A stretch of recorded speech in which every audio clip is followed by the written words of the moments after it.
Cancers, what is going on? There seems to be the first couple months of the year, possibly even leading into March, and I sort of see a conclusion with this the last of March.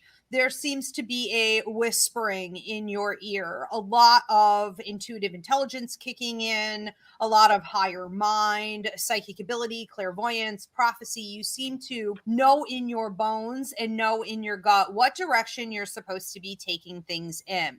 And this is going to hit all areas. So, this is about reevaluating relationships, what you're supposed to keep, what needs to go, where you're going to be setting boundaries, how to handle different relationships. This also seems to be in regards to your living situation, your day to day life, and your money, your work. So, what you're doing during that time is almost, in a way, going through a testing period where you will reap what you sow, and the karma is going to be dependent upon how well you followed your gut intuition instead of your emotion or your logical thinking. So, the doors seem to swing wide open around the end of that third month going into the fourth. So, this is about opportunities being opened up, and you can sort of cross over into this brand new life for yourself. For those of you that do well with it, I feel the sun really shining on your face. That's reprieve. That's feeling like finally things are starting to make some sense. You can relax. You can enjoy life. I see you dancing the fifth month, which is May. I see you dancing, and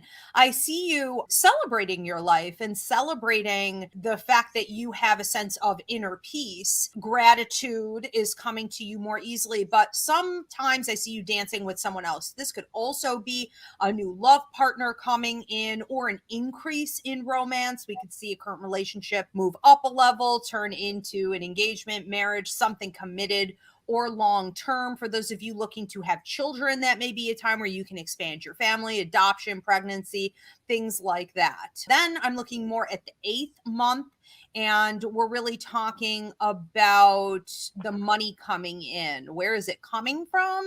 I almost feel like it's a job promotion. For those of you that are married, it may even be coming through a partner, okay, or some type of inheritance. But I see money coming in, and it feels like it's falling from the sky. So you may feel like you're being blessed with increased income. But come like the 10th month of the year, the 11th, the 12th, you have to figure out how you're going to invest. What are you going to do with it? So I see you taking your resources, and this isn't just about money. This is about any skill set that you have, any progress you've made from your past, how you could use it as leverage or as an investment going forward. And you sort of end the year moving into these new investments to see how they're going to turn out. It doesn't feel like it's a time where you can really just sort of ignore that, hoard it, sit still, pack it away into savings. It's got to go back out into something bigger. For Cancer, the nodal shift and the eclipses are going to fall in the 11th and the 5th. So we are talking about letting go of romantic partnerships or letting go of cycles in romantic partnerships if you are still with the same partner. And also on top of that, Venus is retrograde in the 7th house. So we're talking about committed partnerships here,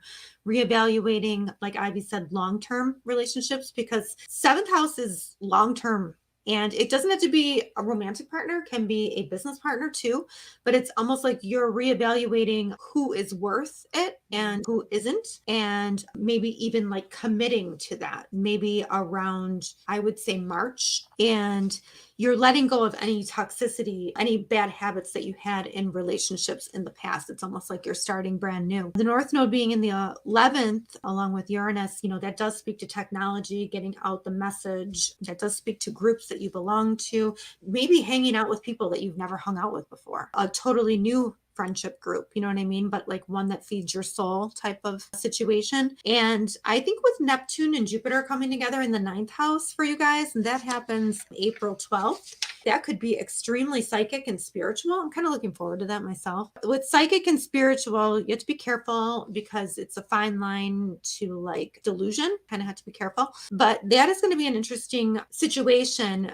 Some people in the collective might really look for teachers, and this is in a teaching area of your chart. So you never know, you might become the teacher that comes out on social media. This is just one way this could come out. This could also be something like very creative that you're putting out to groups that you belong to. Those are just some ways that this could manifest. But 11th is also hopes, wishes, and dreams. So it's almost like you could make progress, or you could even change your whole idea of what you wanted and now decide you want something different. Mars retrograde in the 12th house, kind of difficult because, and this happens October to January of next year, it's like the way you're thinking almost has to be on how you take action on your thoughts and karmic endings, taking action on karmic endings as well, so that when Mars goes into your first house, you're kind of ready to take action on who you are. So it's kind of reflecting on the past. I think it's going to be reflecting on how you interact with spirit as well. But the 12th house tends to be the unconscious. You might not be 100% aware of it. I would stay tuned to, like, Ivy's horoscopes and my horoscopes, like, to kind of see what that's all about in the upcoming year. Fantastic. Cancers, have a great year.